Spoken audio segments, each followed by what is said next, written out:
이하경이고 학교에 온 지는 금년이 딱 20년째입니다. 그러니까 여러분들 나이하고 비슷한 사람도 있을 것이고 그 나이보다 뭐 한두 살 정도 차이가 있을 수도 있겠죠. 그래서 학교에 온 이후로 계속 재료역학을 강의를 해왔습니다. 그래서 지금 한 20년째 하고 있는 건데 그동안에 책을 3년에 한 번씩 계속 바꿔왔기 때문에 책을 한 7번째 지금 바꾼 거죠. 그래서 7번 정도 책을 바꾸다 보니까 그러니까 우리 재료역학에서 많이 사용한다는 꽤 유명한 책들을 다 봤어요. 그래서 이제 더 이상 바꿔봐야 별 차이가 없기 때문에 그냥 이제 이대로 가볼까 하는 생각을 하고 있습니다. 그리고 내 오피스는 여러분들이 얘기하는 공업센터가 어딘지 알죠? 공업센터 2층에 206-1호에 있습니다. 그냥 공업센터 2층에 올라와서 좌측으로 오다 보면 그냥 내 이름이 있으니까 그래서 찾아오면 돼.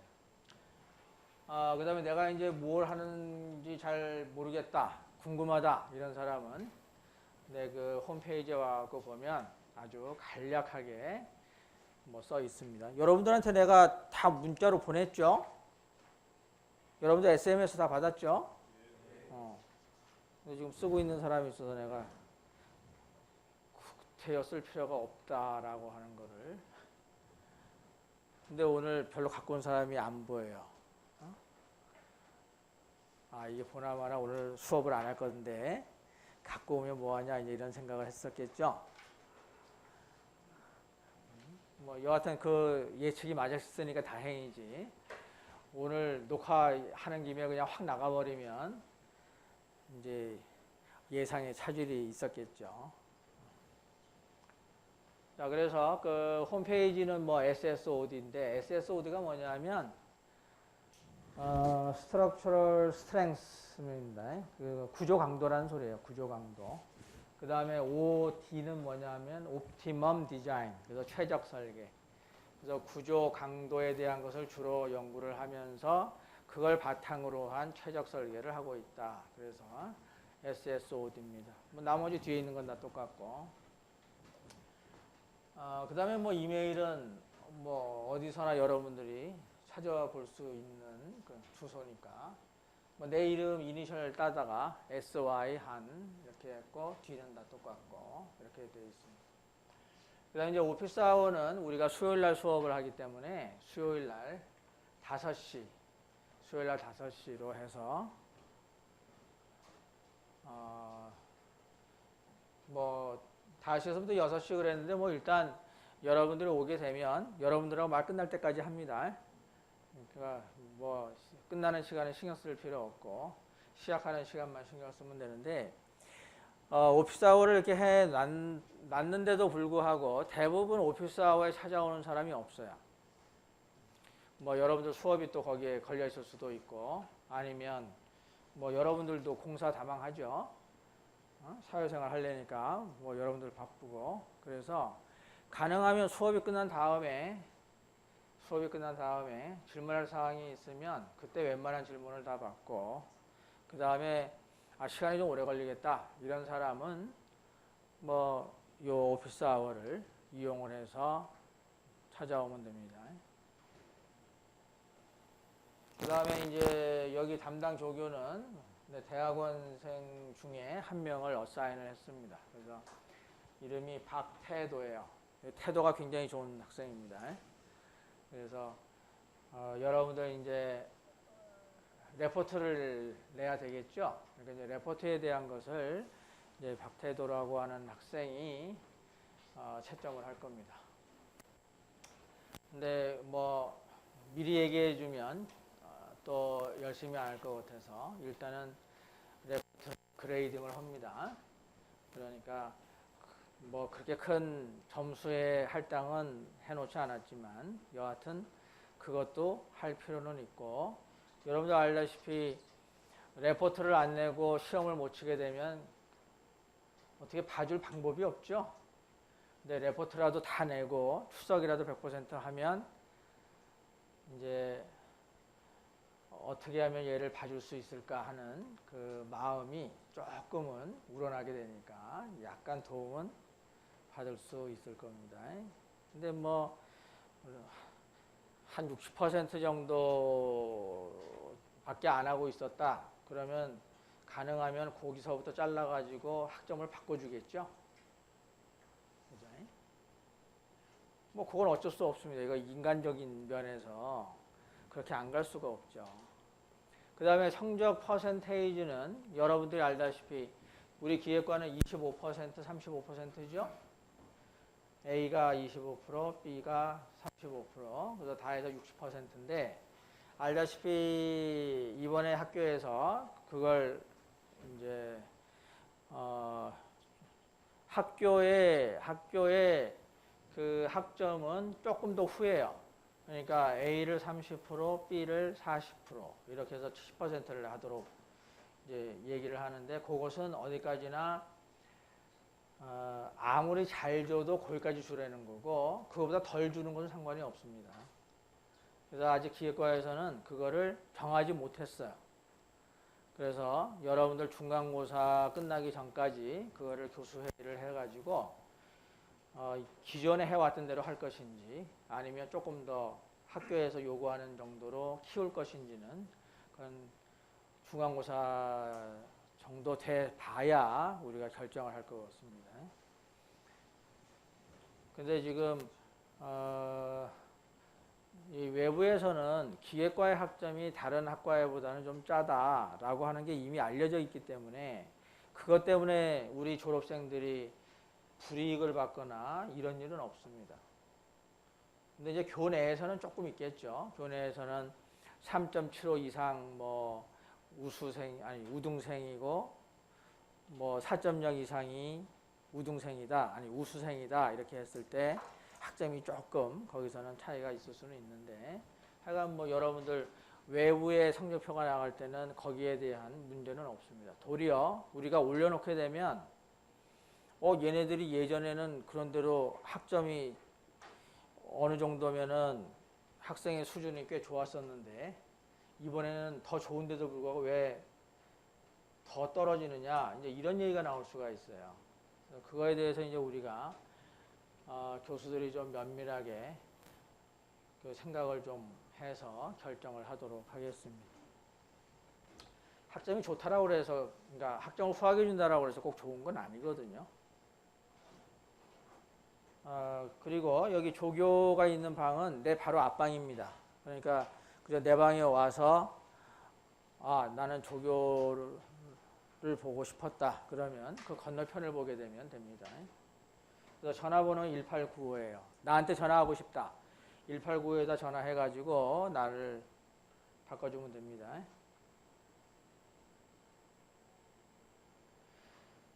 자, 알다시피 우리는 강의가 3학점이고 그래서 학점이 3학점입니다. 학점은 없습니다. 요 이제 재료역학 2에 가게 되면 그때는 설계 학점이 1학점이 있어서 그때는 이제 프로젝트를 내주게 되고 그 프로젝트가 이제 30%를 차지하게 되는데 1학기 때는 프로젝트가 없기 때문에 완전히 강의만 가지고 학점을 그러니까 그레이딩을 하게 됩니다. 그래서 여기 이제 평가는 어떻게 하겠다라고 하는데 미드텀하고 파이널 그러니까 중간고사하고 학기말고사를 각각 40% 집어넣고 그 다음에 출석이 10% 그 다음에 홈워크가 10%입니다. 그래서 다 합치게 되면 80%가 되는데 이렇게 해놓고 봤더니 그러니까 25% 35%하면 60%인데 60%를 딱 잘랐어요. 그래서 60%를 딱 자르고 났는데 수가 몇 점이냐면 30점이다. 그렇게 되면 출석 점수 10점하고 저기 홈워크 점수 10점을 빼고 나면 실제로 시험에서 점수는 10점밖에 못 받았다는 얘기거든요. 이 사람을 내가 B를 줄 방법이 없는 거예요. 그 다음에 그 B가 이제 또 넘어갔다 손치더라도 35점 아래면 다음에 여러분들이 기계설계라고 하는 과목을 3학년에 올라가서 수업을 해야 됩니다. 근데 수업을 할 능력이 없어요. 또 재료역학 2를 할 수가 없습니다. 그래서 토탈 100점 중에서 35점을 맞지 않으면 이 학생은 그대로 F를 주겠다 이런 뜻입니다. 알겠죠? 그래서 뭐 퍼센테이지가 이렇게 주기로 되어 있는데 뭐 교수님 마음대로 뭐 F냐? 그건 내 마음입니다. 그 누구도 거기에 대해서 이의를 제기할 수 없습니다. 그게 마음에 안 들면 딴 교수님한테 가시면 됩니다. 알겠죠? 이게 지금 협박하는 거 아닙니다. 괜히 뭐 이런 생각할 필요가 없어요. 당연한 겁니다, 이거. 35점이면 우리가 시험을 쳐가지고 소위 부분점수라고 하는 걸 안 준다면 또 모르겠어요. 부분점수라는 거 다 주잖아요. 그럼 하다못해 이 문제를 푸는데 필요한 뭐 평형 방정식이라든지 아니면 또 다른 방정식을 썼다라고 하게 되면 적어도 2, 3점씩 계속 주는데 그러면 그 네 문제에서 3점씩만 맞아도 12점입니다. 근데 35점도 못 맞는다 그러면 이거 문제가 심각한 겁니다, 이거. 원래는 이거 40점으로 했다가 고민해갖고 5점을 다시 내린 겁니다. 그 다음에 우리가 재료역학을 하는 거가 그 정력학이라고 하는 게 기본이고 정력학에서 이제 배운 걸 기본으로 해서 동력학하고 재료역학이라고 하는 것을 합니다. 그래서 동력학은 말 그대로 운동에 대한 학문이기 때문에 거기는 변형하지 않습니다. 근데 우리 재료역학은 힘이 가해지면 모든 재료는 다 변형한다라고 하는 게 기본이고 그래서 얼만큼 변형하는가 하는 것을 따지는 것이 재료역학이에요. 근데 그 재료역학이든 동력학이든 다 처음에 필요한 건 뭐냐면 힘이라고 하는 게 필요합니다. 힘이 가해져야 운동이 시작이 되고 힘이 가해져야 변형이 생기는 거죠. 그래서 그 힘을 어떻게 계산하는가 하는 거에 대한 내용이 정력학입니다. 그래서 여러분들 1학년 2학기 때 정력학이라고 하는 과목을 배웠죠. 솔직히 정력학이라고 하는 것을 어느 정도 정력학이 이런 거다라고 하는 걸 아는 사람한테 설명을 하기 시작하면 한 달이면 다 끝납니다. 근데 그거를 무려 한 학기를 한 거잖아요. 그러니까 여러분들은 지금은 정력학 그러면 뭐 눈 감고도 한다. 뭐 이 정도 되겠죠? 실제로 될지 안 될지는 이제 두고 보면 알지만 여하튼 정력학에서 여러분들 배운 게 뭡니까? 평형방정식이죠. 평형방정식 둘로 나누면 시그마 F가 제로, 시그마 M이 제로. 그 이외에 한 거 있습니까? 없죠. 그게 답니다. 그러니까 거기에서부터 우리가 그 구조물에 작용하고 있는 힘을 다 구했어요. 근데 그 방법은 똑같습니다. 재료역학 1에서도. 그러니까 그걸 그대로 갖고 오는 거니까 혹시 거기에 자신이 없다라고 하는 학생은 그거를 조금 복습할 수가 있어요. 우리가 1장을 하는 동안에 정력학을 조금 복습을 합니다. 근데 굉장히 부족해요. 그거 가지고서는. 그러니까 우리가 1장을 지금 계획으로서는 다음 주 수요일까지 우리가 수업을 할 겁니다. 그러니까 그동안에 여러분들의 복습을 해두면 뭐 그 다음에 우리 이 코스 나가는 동안에 별로 문제가 없을 겁니다. 뭐 설마니 벌써 정력학 책을 후배한테 주진 않았겠죠? 졸업한 다음에 남는 게 자기 책입니다. 자기 책을 이 지루한 거가 끝났다 그래가지고 줘버리거나 이렇게 되면 나중에 여러분들 취직한 다음에 뭐 필요할 때 굉장히 힘들어져요. 나는 내가 대학 다닐 때 쓰고 있었던 책이 아직도 있습니다. 그래서 내가 대학 다닐 때 쓰던 책들 다 있고, 내가 대학 다닐 때 문제 풀었던 풀이집도 다 있고, 내가 실제로 풀었던 연습장도 거기 다 있습니다. 그래서 지금도 이렇게 열기만 하면 그때 생각이 확 나요. 그래서 굉장히 빨리빨리 이게 이제 캐칭이 됩니다. 남의 거 가지고 이렇게 보려면 시간이 많이 걸려요. 그렇지만 내가 했던 걸 보게 되면 굉장히 편합니다. 그래서 이제 재료역학이라고 하는 과목이 왜 필요한가? 여기에 대해서 잠깐 얘기를 하자면,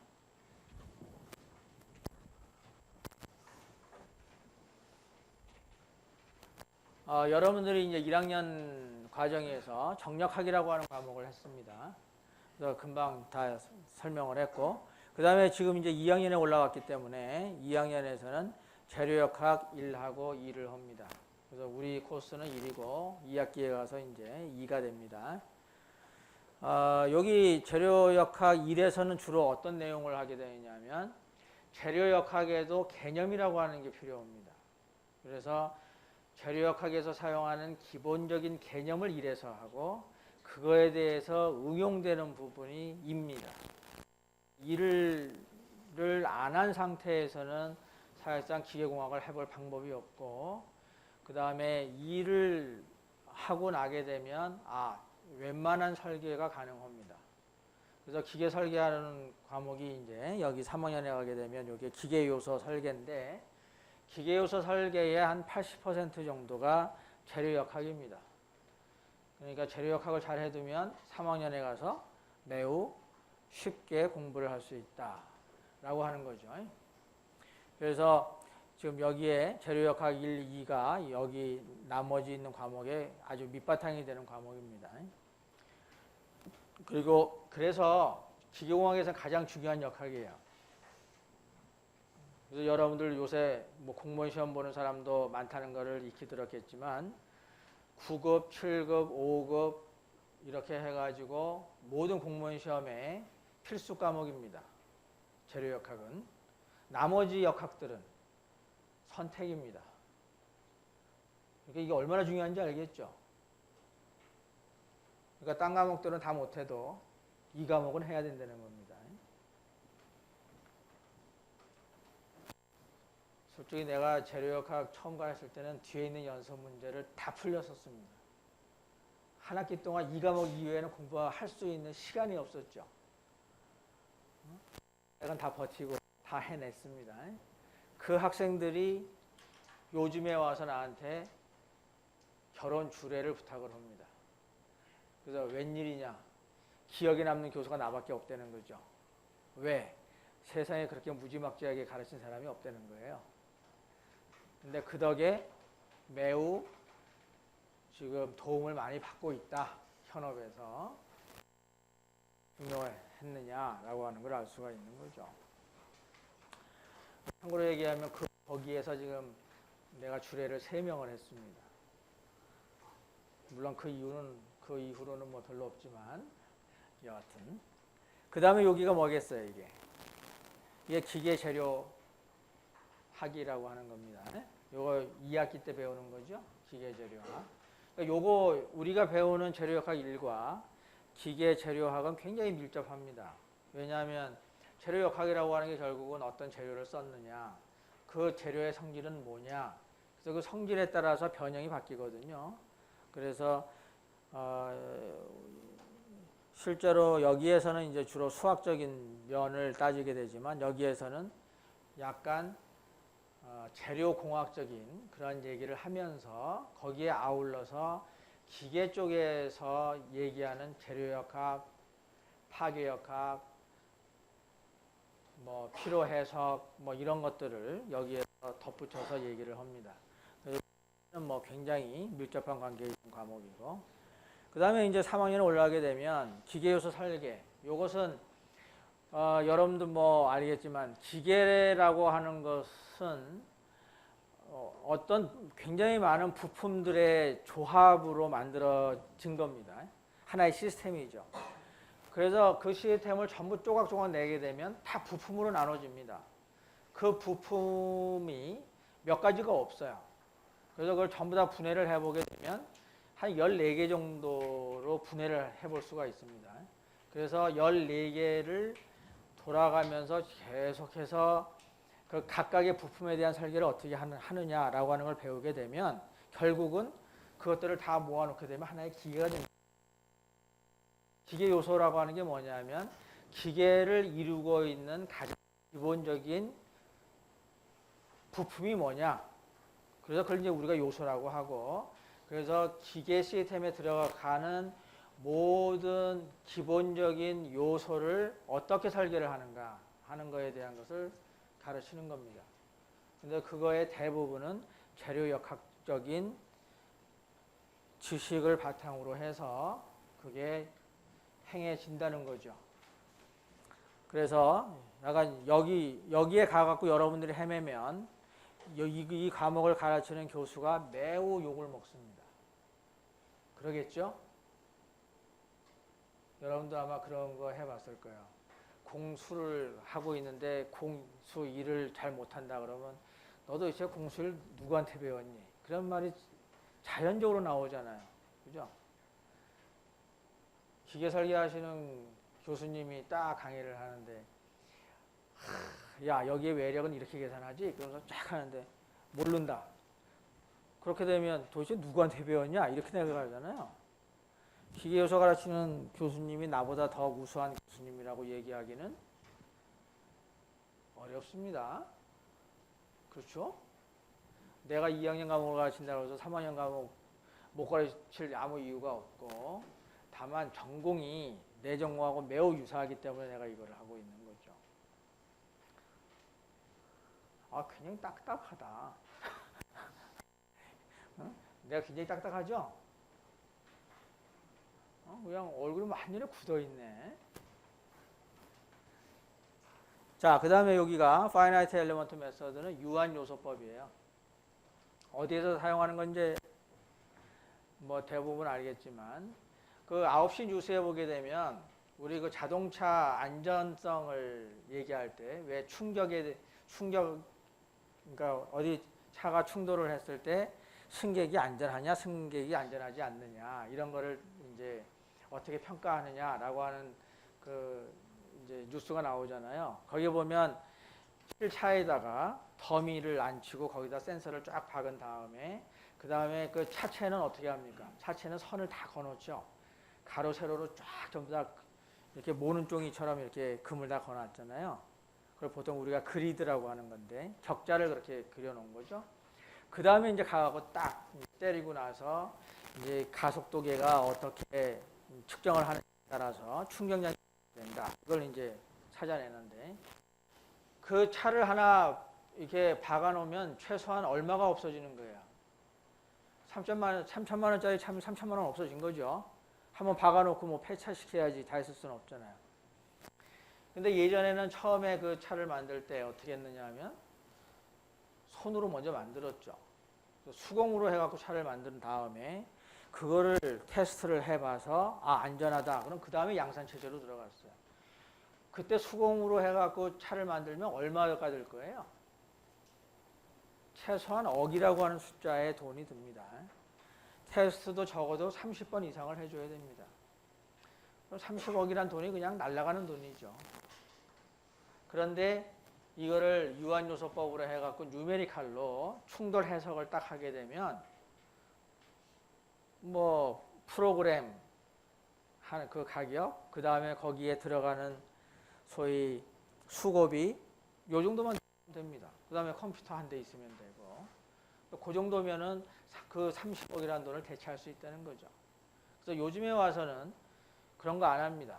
뉴메리칼로 해가지고 충돌해서 시킨 다음에 그러니까 처음에 링을 먼저 하죠. 이렇게 폼나게 우리 이번에 차는 이렇게 만들 거다. 그래갖고 디자인이 딱 나오게 되면 그거를 그대로 그 프로그램에다가 그 모델링을 해갖고 집어넣은 다음에 충돌 해석을 하는 거예요. 그렇게 해가지고 아 이거 안전하다. 그럼 그냥 바로 생산하기 시작하는 거죠. 그래 그때 이제 사용하는 게 이 유한요소법이라고 하는 겁니다. 지금 나와 있는 방법 중에서 가장 정확하다라고 평이 나 있습니다. 그래서 거의 모든 패키지가 다 유한요소법을 가지고 프로그래밍을 해놨습니다. 여러분들 그걸 배우게 되면 뭐 재료학 사실 안 배워도 그냥 계산은 가능합니다. 왜냐하면 수학적으로 하는 게 하나도 없어요. 다 그냥 메뉴 찾아가지고 바운더리 컨디션 집어넣고 하중 조건 집어넣고 그다음에 마찰 계수 뭐 이런 거 집어넣으면 뭐 계산은 되니까.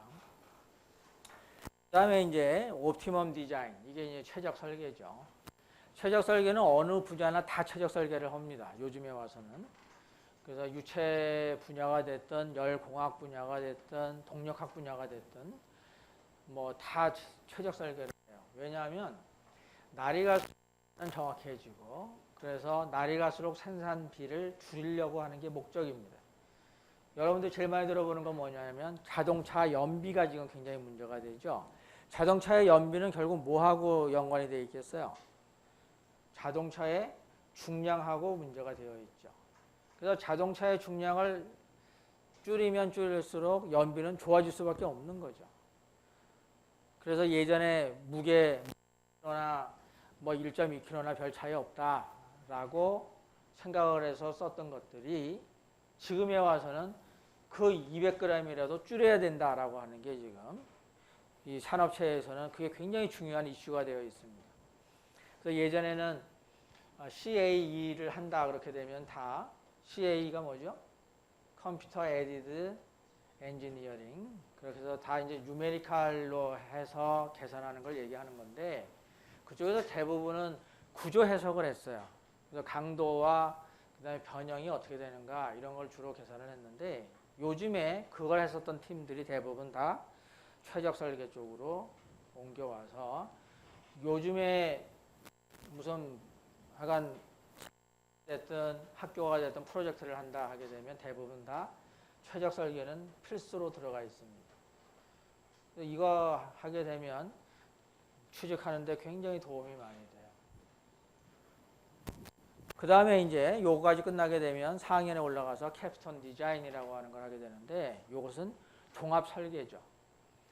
설계라고 하게 되면 이제 여러분들이 그동안 배웠던 소위 1, 2, 3학년 이제 3학년 동안 3년 동안 배웠던 그 과목을 가지고 거기에서 배웠던 지식을 가지고 이제 실제로 어떤 거 하나를 만들어 보자 이런 겁니다. 뭐 로봇도 만들 수가 있고 4학년쯤 되면 그 다음에 뭐 요새 나오는 이 드론이라고 하는 거 있죠. 뭐 이런 것도 만들 수 있고 그 다음에 뭐 자동차도 뭐 무인 자동차도 만들 수 있고 뭐 이런 것들을 할 수 있는 기본적인 바탕을 3학년까지 배우는 겁니다. 그래서 이제 4학년에 올라가게 되면 정말 원하는 것들 여러분들이 하고 싶은 그거를 해서 정말 여기서 또 잘하게 되면 기업체에서 되게 좋아하죠. 그리고 뭐 외부에 나가서 또 상 받고 그렇게 되면 뭐 상을 받는 게 중요한 게 아니라 내가 기계공학도로서 내가 배운 걸 가지고 이런 것도 할 수 있었다라고 하는 거에 대해서 경험을 통해서 자신감을 갖게 되는 거죠. 이 자신감이 얻게 되면 참 일하기가 힘듭니다. 그러니까 그 자신감을 얻을 수 있는 기회가 캡스톤 디자인인데 요거는 이제 어떤 경우는 1년을 하는 경우도 있고 어떤 경우는 한 학기만 하는 경우도 있습니다. 그거는 교수님 따라서 조금씩 차이가 납니다. 그래서 이제 재료역학 1에서는 어떤 내용들을 배울 것인가 하는 거가 이제 여기 나와 있는데, 요것이 이제 스트레스라고 하는 것은 뭐 우리 사회에서도 물론 많이 얘기를 하지만 그 스트레스는 그냥 스트레스라고 하죠. 근데 이걸 이제 우리 그 전문 용어로 우리나라 말의 전문 용어로 바꾸게 되면 이걸 응력이라고 합니다. 응력. 그다음에 여기 스트레인이라고 하는 건 변형률이라는 거예요. 근데 우리가 일반적으로 스트레인 그럼 변형률이고 변형 그러면 디포메이션 이걸 변형이라고 합니다. 근데 변형률은 뭐냐면 그 디포메이션 양을 원래 길이로 나눈 게 그냥 스트레인이에요. 그러니까 결국 그 말이 그 말이라고 볼 수 있습니다. 단어를 소위 사전을 찾아보면 스트레인도 변형이라고 되어 있고 디포메이션도 변형이라고 되어 있어요. 근데 우리는 그렇게 사용하지 않습니다. 우리는 스트레인은 변형률, 그래서 비율로서 항상 얘기를 하고 있고 변형은 디포메이션으로 얘기를 합니다. 근데 여기서 응력이라고 하는 건 뭐냐 하면 어떤 재료가 어떤 크기만큼의 하중에 견딜 수 있는가 하는 걸 따지는 게 응력이에요. 우리가 그거를 쉽게 얘기하면 어떤 단어를 쓰죠? 그 재료의 강도가 얼마나 세냐 그렇게 얘기하는 거죠. 그죠? 아, 강이 굉장히 강도가 커. 그러면 그게 무슨 얘기예요?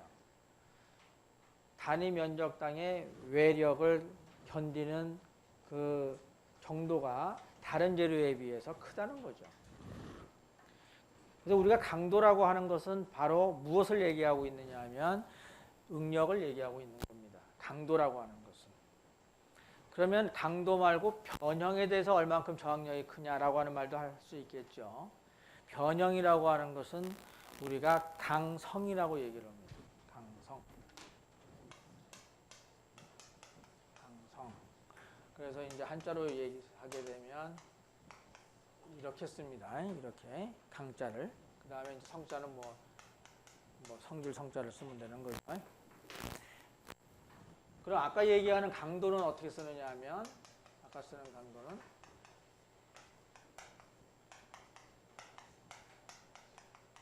이렇게 씁니다. 물론 이것을 강성이라고도 씁니다. 그래서 그냥 한글로 강성 해버리면 무슨 뜻인지 몰라요. 그래서 가능하면 우리는 스트레스에 관한 얘기는 강도라고 부르고 변형에 대한 얘기는 강성이라고 부릅니다. 그래서 그렇게 이게 구별이 되는 거예요. 근데 재료역학은 뭐냐? 응력과 변형률을 계산하는 학문이다. 이렇게 보면 그냥 간단한 대답은 가능합니다. 왜냐하면 이 이후에 있는 것들은 다 뭘 구하는 거냐? 응력과 변형률을 구하는 겁니다.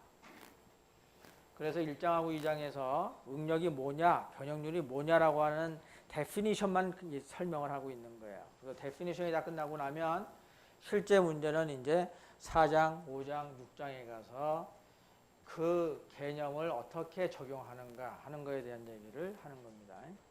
그 다음에 여기 3장, 이건 뭐냐면 기계적 성질을 얘기하는 거죠. 재료의 기계적 성질. 그러니까 우리가 재료의 성질을 따질 때 여러 가지를 따질 수 있습니다. 물리적 성질, 화학적 성질, 기계적 성질 뭐 이렇게 따질 수가 있어요. 크게 나누게 되면. 그 중에서 우리는 기계적 성질을 이제 따질 거다는 거죠. 기계적 성질에는 주로 강도가 있는데 이 강도가 하나의 강도만 있는 게 아닙니다. 강도의 종류를 대라 그러면 강도의 종류만 해도 뭐 비례한도, 탄성한도, 상항복점, 하항복점, 그 다음에 저기 인장강도, 파괴강도, 그 다음에 피로강도, 크립강도, 뭐 이렇게 해갖고 그냥 얘기하면 막 8개 정도 이렇게 나왔잖아요. 그러니까 이게 굉장히 종류가 많은 겁니다. 그러니까 그거에 대한 기계적 성질이 무엇을 의미하는가 하는 것을 요 3장에서 배울 겁니다. 그 다음에 이제 4장, 5장, 6장은 뭐냐? 간단하게 얘기하면 하중의 종류에 따라서 계산하는 방법이 다 변합니다. 당연히 그러겠죠? 우리가 어떤 막대를 갖다 놓고 얘를 이렇게 휠 때와 얘를 이렇게 잡아 당길 때와 얘를 이렇게 비틀 때는 변형의 양상이 다 다릅니다. 그렇게 되면 변형을 계산하는 방법이 다 다를 것이고 따라서 거기에서 발생하는 응력도 다 다르게 계산을 해야 되는 거죠. 그래서 그거에 따라서 이건 뭐냐면 인장력하고 압축력을 따지는 게 축하중입니다. 그러니까 축 방향으로만 힘이 작용하고 때 이걸 축하 중이라고 하는 거예요. 이게 바로 액슈얼 로드입니다. 그다음에 비틀림이다라고 하는 게 이제 토션을 주어가지고 이게 재료를 이게 각도를 변화시키는 이러한 것을 이제 우리가 토션이라고 하고, 밴딩은 말 그대로 굽히는 겁니다. 그러니까 다리 같은 걸 예를 들어 다리에 차들이 많이 이렇게 올라오게 되면 이렇게 휘겠죠. 또 활 같은 것도 이렇게 해서 쫙 잡아당기면 활이 휘죠. 이런 것들이 다 밴딩입니다. 그래서 우리가 크게 따지는 것은 이렇게 세 가지의 하중을 따집니다. 축하중, 비틀림 하중, 굽힘 하중, 이렇게 세 가지에 대해서만 따져요. 그래 놓고 이제 7장, 8장, 9장 이렇게 가게 되면 이제 그것들을 다 조합을 해가지고 하나의 구조물에, 하나의 재료에 이러한 것들이 한꺼번에 작용을 하고 있으면 어떻게 구해야 되는가 라고 하는 실질적인 문제를 풀게 되는 거죠. 예를 들어 보면 이런 겁니다. 여기서부터는 이제 재료역학 2에서 이제 다루는 이제 내용들이 됩니다.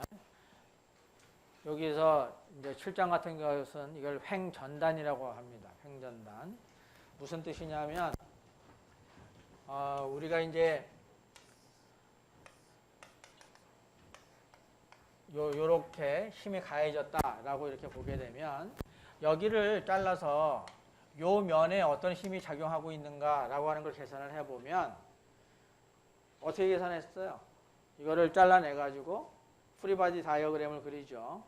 그렇게 해서 요 부분만 띄어내 가지고 힘이 여기에 있다. 그럼 여기에는 어떤 힘이 있을 수 있는가? 그래서 요게 평형이 이루어지려니까 요것이 P만큼 있어야 된다. 이런 거죠. 그래서 요 힘을 가지고 이제 여기에 있어서의 전단력을 알 수가 있습니다. 그럼 이 전단력 때문에 뭐가 생기느냐 하면 전단 응력이 생겨요. 그래서 요런 경우에 있어서의 전단 응력을 횡전단 응력이라고 하고, 요렇게 작용하는 하중을 횡하중이라고 합니다. 여기서 횡이라고 하는 뜻은 뭐냐 하면 요 축선에 수직으로 작용한다라고 하는 뜻입니다.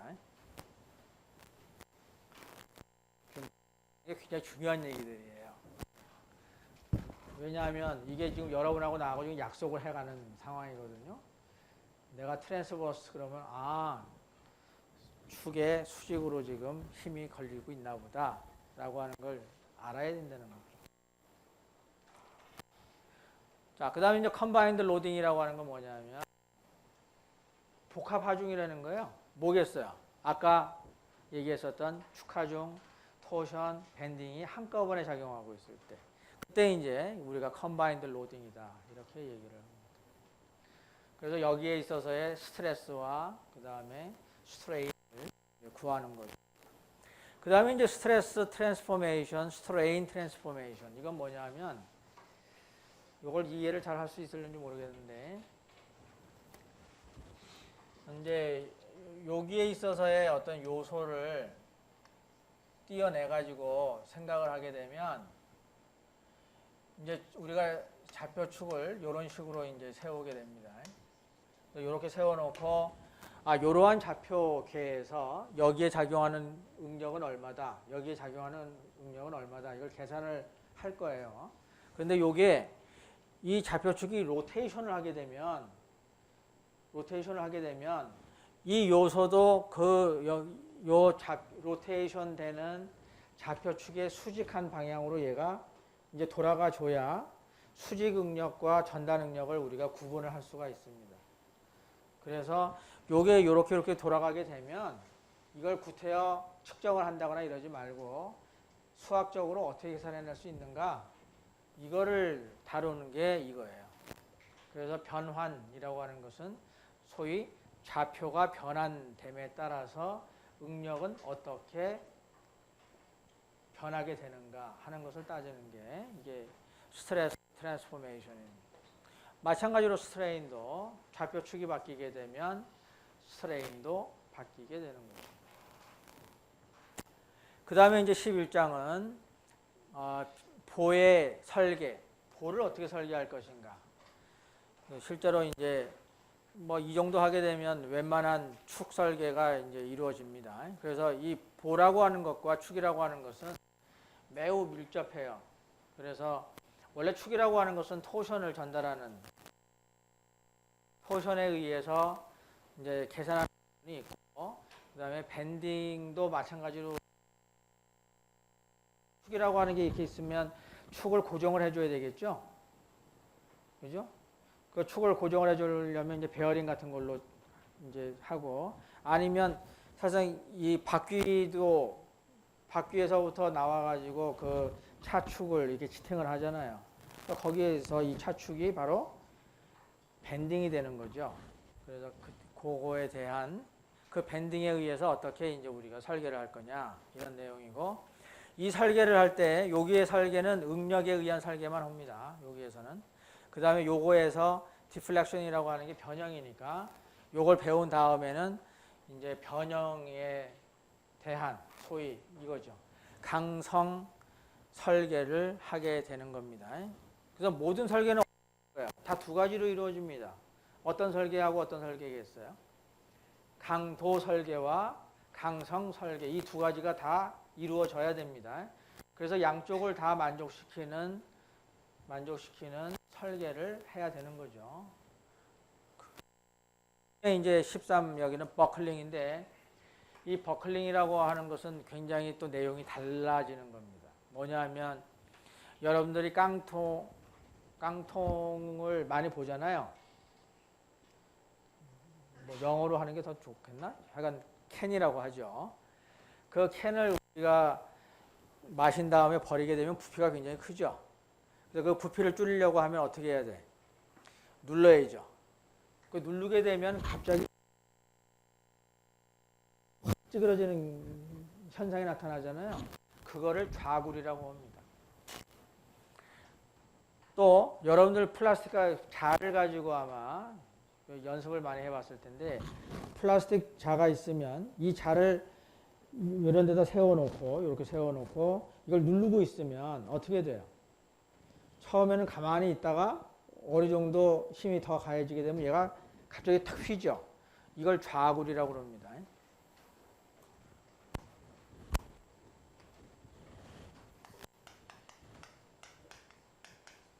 좌굴이라고 해요. 그래서 좌굴은 어떤 상황에서만 벌어지느냐 하면 압축 응력을 받을 때만 벌어집니다. 깡통을 이렇게 잡아당기고 있는데 갑자기 팍 찌그러졌다, 이런 현상은 나타나지 않습니다. 근데 왜 하필이면 칼럼이겠는가? 우리 여기 칼럼을 한번 봐봐요. 이게 지금 다 기둥이잖아요. 이 기둥이 하는 역할이 뭡니까? 위에 있는 무게를 지가 다 지탱하는 거잖아요. 그러니까 얘는 인장 응력을 받겠어요, 안 받겠어요? 이건 다 압축 하중을 받습니다. 그러니까 얘가 문제가 생기면 좌굴이 되는 거죠. 그래서 지금 롯데 월드인가요? 롯데 호텔인가요? 롯데 월드죠. 그게 지금 123층이잖아요. 그 기둥이 쫙 있어갖고 그걸 다 지탱을 해줘야 되는 거죠. 그러니까 거기서 가장 중요한 거는 기둥이 좌골되면 큰일 나는 거죠. 그 123층 안에 몇 사람이 들어갈 것 같아요? 적어도 한 20만 명은 들어가겠죠. 그러면 웬만한 지방에 있는 시 하나가 빌딩 하나인 거죠. 여러분들 그 SF 영화를 보게 되면 그 SF 영화가 보통 어떻게 되어 있어요? 높은 빌딩들이 몇 개 서 있고 나머지는 다 숲이죠. 그거 가능할 것 같아요? 이제는 가능할 것 같아요. 왜냐하면 우리 서울시에 있는 구 중에 굉장히 크다 그러면 인구가 60만입니다. 그럼 빌딩 2개만 지어놓으면 빌딩 2개 안에 다 들어가는 거죠. 그죠? 근데 그 면적을 얼마나 차지하겠어요? 빌딩 2개 짓는데. 그러니까 서울시 이 넓은 땅에 빌딩 2개 딱 지어놓고 그 안에 들어가서 살아라, 이렇게 하면 되는 거죠. 근데 그거 갖고 좀 모자랄 것 같다 그러면 2개 더 지어요. 한 4개만 지어놓으면 뭐 충분할 거 아니에요. 그죠? 이제 SF에 나오는 영화처럼 우리가 살 날이 별로 그렇게 멀지 않았다 하는 생각을 할 수가 있습니다. 이제 슬슬 되고 있잖아요, 그죠? 자동차도 이제 날아다닌다고 그러죠. 뭐 자동차도 이제는 무인으로 그냥 다닌다고 하죠. 그러니까 뭐 이제 하나 되겠죠. 하여간 생각한 만큼 뭐 이루어지고 있는 것 같으니까. 그 다음에 이제 여기 마지막은 에너지 메서드라고 그래갖고 에너지법 이렇게 되는데, 이 에너지법은 변형을 계산할 때 굉장히 그 쉬운 방법을 제공을 해줍니다. 그래서 우리가 변형 계산을 할 때는 에너지법을 쓰게 되면 굉장히 쉬워요. 그리고 프로그램 짜기도 굉장히 쉽습니다. 그래서 유한요소법이 있는데 그 유한요소법에도 이 에너지법을 채용을 하고 있습니다. 그래서 이제 우리는 재료학에서는 뭐 수학적으로 할 수 있는 부분을 얘기를 하고, 그 다음에 이제 프로그래밍은 그 수학적인 것을 뉴메리컬 코드로 바꿔놓은 것 뿐이니까, 그거야 뭐 여러분들 또 3학년에 올라가면 수치 해석이라고 하는 걸 하죠. 뉴메리컬 어널리시스라고. 그걸 배우고 나면 뭐 웬만하면 할 수 있습니다. 이렇게 해가지고 우리 재료역학이 이제 다 이루어지는데, 내용이 너무 많다 보니까 1, 2로 나누어서 지금 수업을 하고 있는 겁니다. 그러니까 재료역학 1만 해가지고서도 좀 부족하고, 그러니까 여러분들은 적어도 기계공학을 했다라고 하게 되면 재료역학 1, 2를 다 배워야 되겠죠.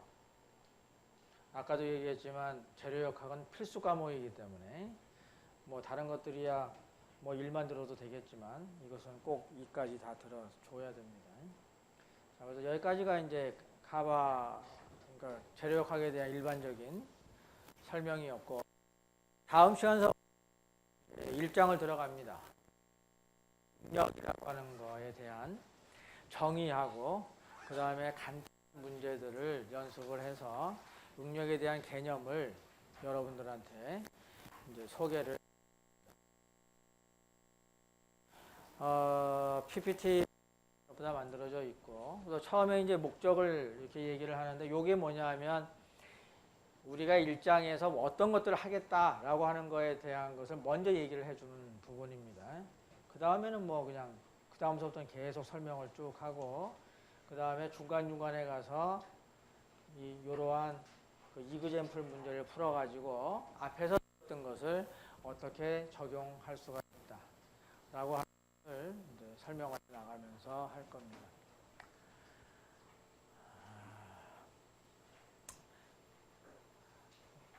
판서를 해 나가면 조금 더 사실상 이해하는 데 도움은 많이 되겠는데, 약간 양쪽을 다 생각을 해서 하면 여러분들이 여기에서 이렇게 보고만 있어도 이해가 되게끔 하려고 합니다. 그런데 문제는 너무 많은 설명을 하게 되면 또 도리어 혼동이 될 가능성도 있죠.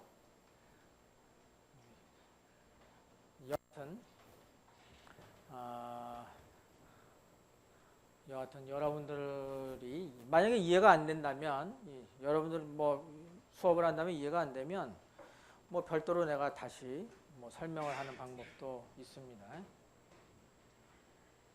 자, 그래서 오늘 소개는 뭐 요 정도 하겠고요. 여기에는 여기 그 전자출결 시스템이 있으니까 여러분들이 전자출결 시스템을 이용해서 하고, 만약에 5분인지 10분인지 지나게 되면 안 되잖아요. 이런 사람들은 수업 끝난 다음에 나한테 얘기를 해서 최소한 지각 처리를 하도록 하고,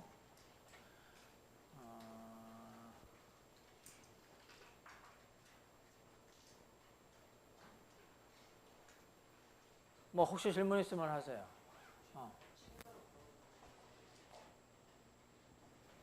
책은 요 책입니다. Mechanics of Materials 해가지고 우리 여기 군의 서점에 가면 있어요. 원서입니다. 원서. 구판입니다. 구판. 번역서가 물론 있습니다. 근데 여러분들이 번역서를 보게 되면 나하고 커뮤니케이션이 조금 힘들어져요. 왜냐하면 나는 여기에서 자, 몇 페이지를 봅니다. 그러는데 그 몇 페이지가 번역책에서도 몇 페이지가 될는지는 모르는 거죠. 그 다음에 물론 내가 다 한 건 아닙니다. 나는 요만큼 했고 딴 사람들이 다 했어요. 근데 개인적으로 나는 원서를 선호합니다. 왜냐? 여러분들 정도가 되면 나중에 취직을 해도 다 영어로 보거나 아니면 중국어를 보거나 둘 중에 하나입니다. 대부분은 영어겠죠.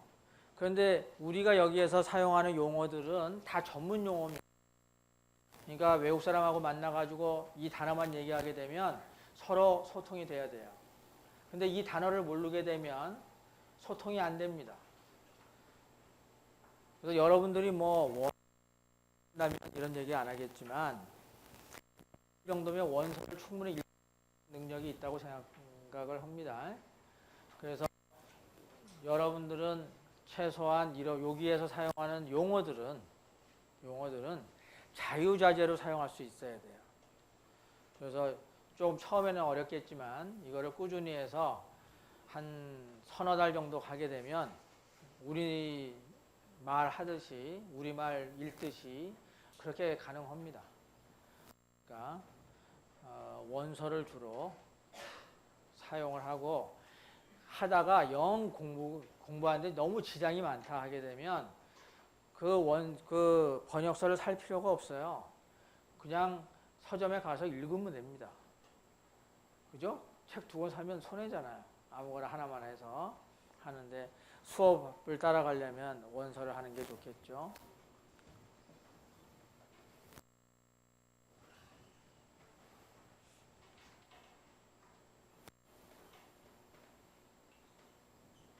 없어요? 그러면 뭐 첫 시간이니까 여러분들한테 뭐 많은 얘기를 할 수는 없고 지금 여러분들은 2학년이기 때문에 아직은 여유가 좀 있는 편입니다.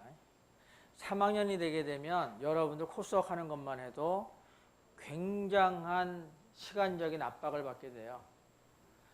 그래서 내가 강조하는 것은 3학년에 올라가게 되면 맥시멈 6과목 정도를 해라 라고 얘기를 합니다. 6과목이면 18학점이잖아요.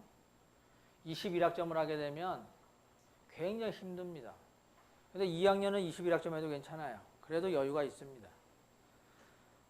그러니까 여러분들이 이번 학기에 가장 역점을 두어야 될 것은 당연히 재료역학이지만 그거를 제외한다면 또 나름대로 시간이 조금 있는 거거든요. 그러니까 이 시간이 있을 때 뭘 할 거냐? 여러분들이 앞으로 뭐 하고 살 건지를 고민을 해봐야 돼요. 그걸 막연하게 먼 산 찾아보면서 하는 게 아니고 어떻게 해야 되겠어요? 도대체 우리가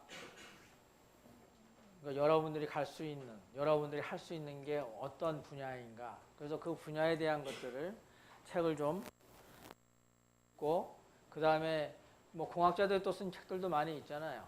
뭐 엔지니어로 사는 법이라든지 뭐 엔지니어는 뭐 불가능이 없다라든지 뭐 이런 거.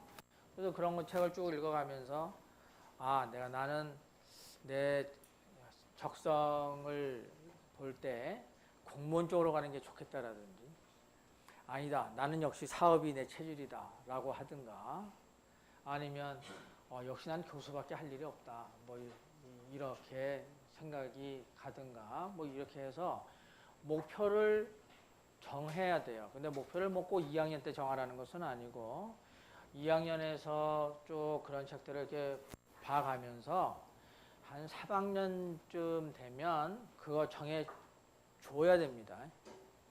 빠른 사람은 그러니까 2학년 말 정도에 정하게 되면 남들보다 정말 빨리 나갈 수 있어요. 왜냐? 3학년이 되면 기술고시를 볼 수가 있잖아요.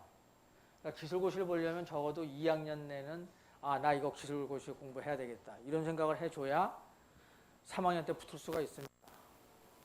3학년 때 붙는 게 어려운가? 아무래도 좀 어렵다.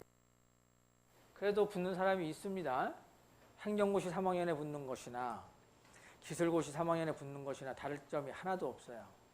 그러니까 그걸 빨리 결정을 하게 되면 기회가 2번이 오는 거죠. 3학년 때 한 번, 4학년 때 한 번.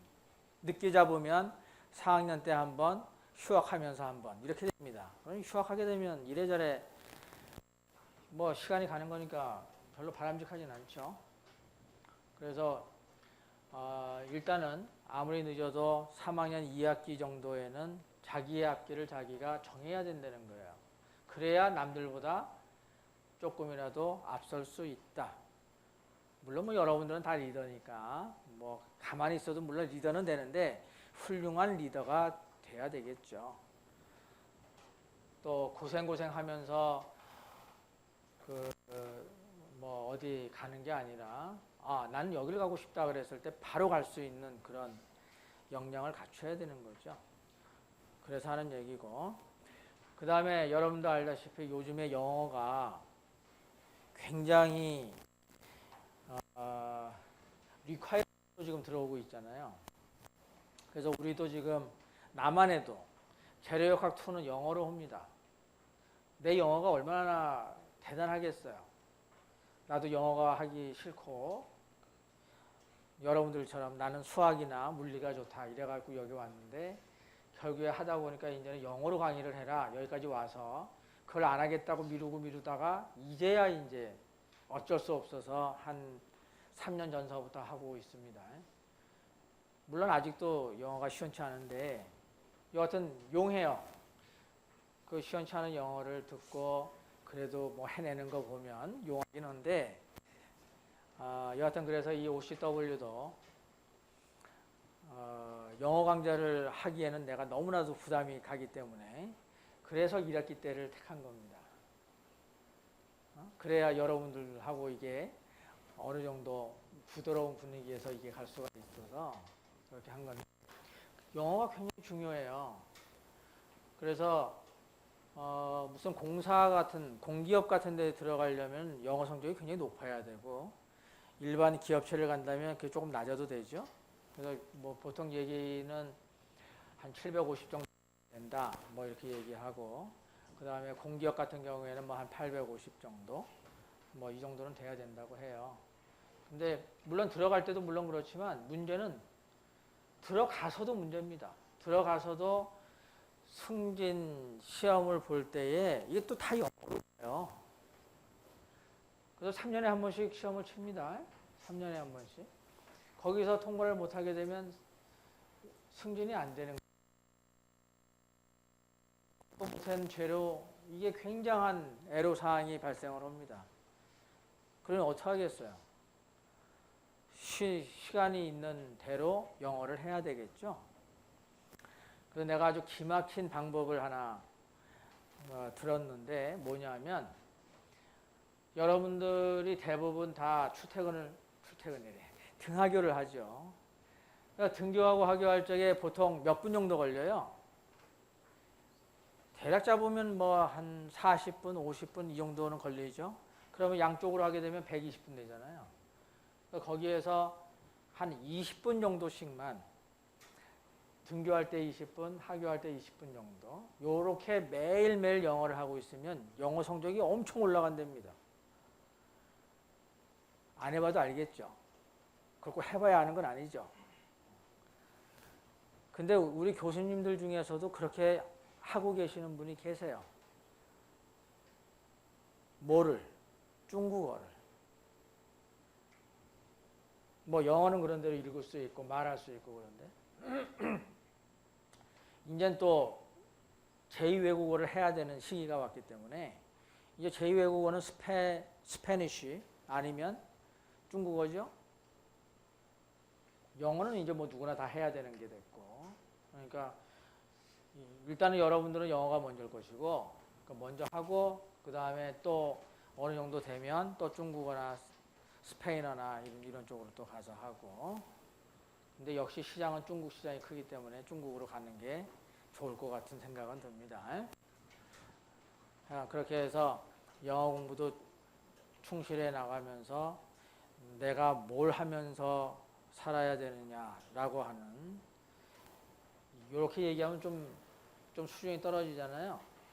그러니까 조금 더 격을 높이면 나는 어떠한 가치관을 가지고 일생을 살아갈까, 이렇게 하면 멋있잖아, 그죠? 그러니까 여러분들의 가치관을 정립하는 시기가 바로 대학 시절입니다. 그래서 대학을 외국에서 나오면 걔는 우리나라 사람이 아닌 거예요. 왜냐하면 가치관이 다릅니다. 그러니까 여러분들은 한국에서 이렇게 쭉 해서 대학을 졸업하게 되면 굉장히 비슷비슷한 가치관을 갖게 돼요. 그러니까 여러분이, 그렇지만 하여간 다 조금의 차이는 있는 거니까 더 훌륭한 가치관을 갖기 위해서는 뭔가 알아야 되는 거죠. 그렇게 하기를 바랍니다.